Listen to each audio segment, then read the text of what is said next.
who hurt you. I wonder who made you so mad. Tell me, where did you learn to be so negative? You're such a drag. 'Cause every time you talk it sound like blah blah blah blah blah blah blah. What's up, guys? It's your boy Benny. So Donald Trump greeted like a conquering hero yesterday in downtown Manhattan after day one of jury deliberations, returned no verdict in a very good sign for the president in the hush money trial in New York. Listen to this.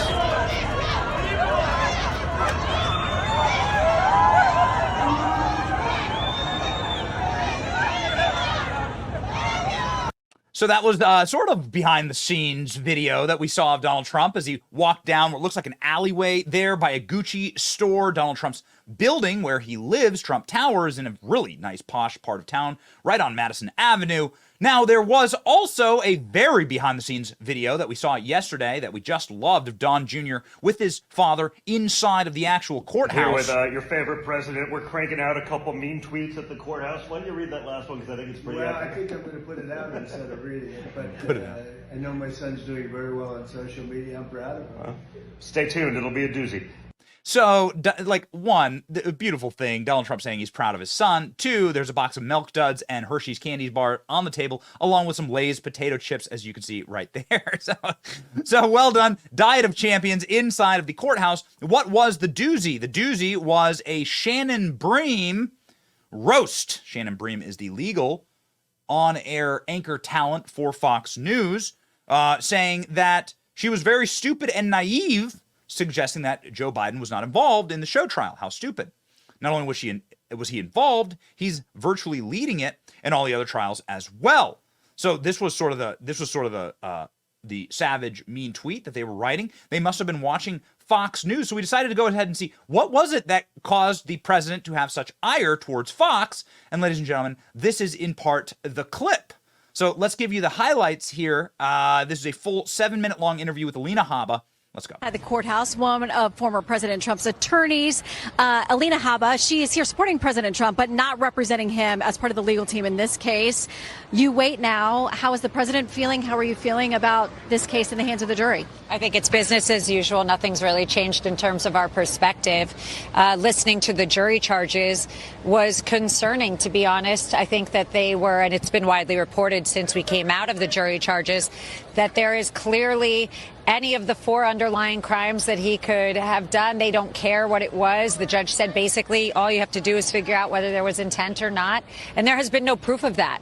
But the judge gave a very, very generous bandwidth to the prosecution. And I think that's why the president's comments and sentiments are exactly accurate. You know, Mother Teresa really couldn't get out of this one, because if you say, you know, if you have intent for a scintilla of a second, and it could be for anything, for any one of these 4 things, taxes, campaign, all the things that frankly they showed no evidence of, but they gave them so much breadth that I have concerns. So Alina Habba giving sort of like a, you know, really good, the right way to say it, we love Alina Habba, boilerplate interview there with Shannon Bream of Fox News. Now I'm going to jump ahead here to get to the part where Donald Trump really flew off, right? And what Donald Trump popped off was where Alina Habba made a comment about how Joe Biden is leading these charges against Donald Trump. And then Shannon Bream did the thing that all the lawyers tell the corporate media anchors to do, which is you're not allowed to notice, okay? You're not allowed to notice these things. You're not allowed to notice that Biden's DOJ sent in a prosecutor to go run this case. You're not allowed to notice that they raided Mar-a-Lago with deadly force. You're not allowed to notice that they're treating Trump differently than they treated Hillary Clinton for the exact same and far worse campaign finance violations, classified documents, all of it. You're not allowed to notice. And this was Alina Habba's moment where she snapped. Countries need to hit rock bottom. I don't understand why we couldn't have continued on an upward trajectory of American morals, of the Constitution. I'm not sure why we had to hit this low point, to be honest, but if that's what gets President Trump back in office. But you know, when you talk about things like morals, people will say, this is a case about a former president, somebody who was running for president, paying off a porn star who alleges that she had a relationship with him. I mean, that sparks a whole other conversation. conversation about morality, who's running the country. Obviously, voters in 2016, it was not a problem, or they factored in what they knew about the Access Hollywood tape and other things, and they were comfortable sending President Trump to the White House. Yeah. They've had 4 years to think about the way he performed, now 4 years of President Biden. But some of them will always now have this vision with President Trump that these kinds of dramas and things will be just part of his package, part of what comes with him as president. It's called extortion. Extortion is something that happens with people when they are powerful, when they are strong-voiced, and when people listen to them. It is a natural consequence of being a very effective human being in this unfortunate culture that we have. It is litigious. That is what America has become. And Joe Biden, unfortunately, can't really do anything in office, so he's got to use the same means as somebody who's just trying to have a quick slip and fall and make money. And that is frankly what we're seeing right now. This is exactly a Biden show because he's got to distract the American people.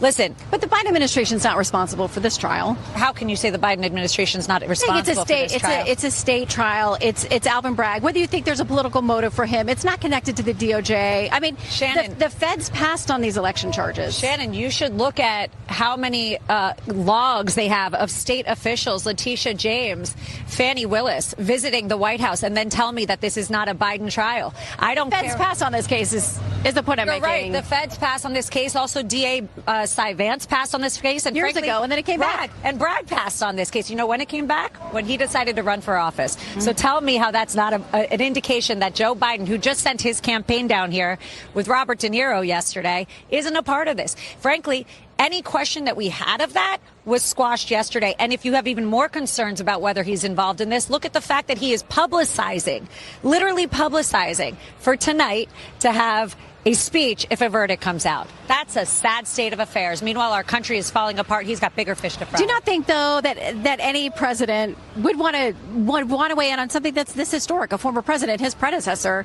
whatever the verdict or decision may be? I wish that Biden had that same sentiment about the border, fentanyl, and our children being mutilated. I would prefer that he would focus on the real things instead of trying to attack his political opponent, who he just cannot beat. Well, we'll see what the jury does and how quickly they do it. Alina, absolutely thanks for stopping by. Good to see you. Well done, Alina. It's important to recognize, as somebody who had a cable news TV show, as somebody who's worked in corporate media my entire life, not anymore, all right? This is the best thing I've ever done, actually, is go independent. But somebody who's worked in these industries, there is such a hive mind groupthink with all of them.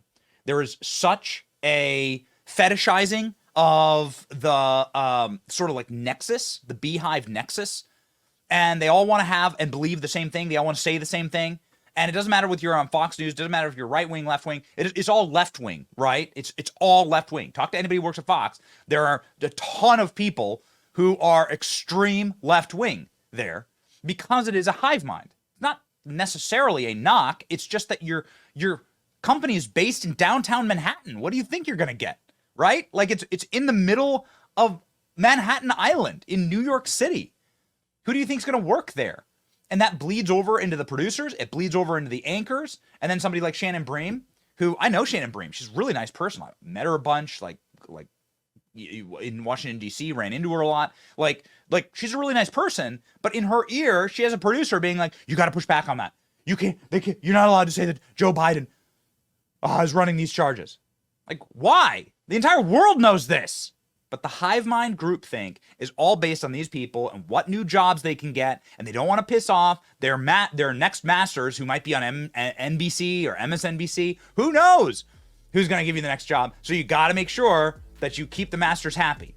That's how it works. So well done, Alina Habba, for pushing back on this. A explosive moment there, and a very important moment for truth, ladies and gentlemen. And that's what we hope to see today in the courthouse. Man.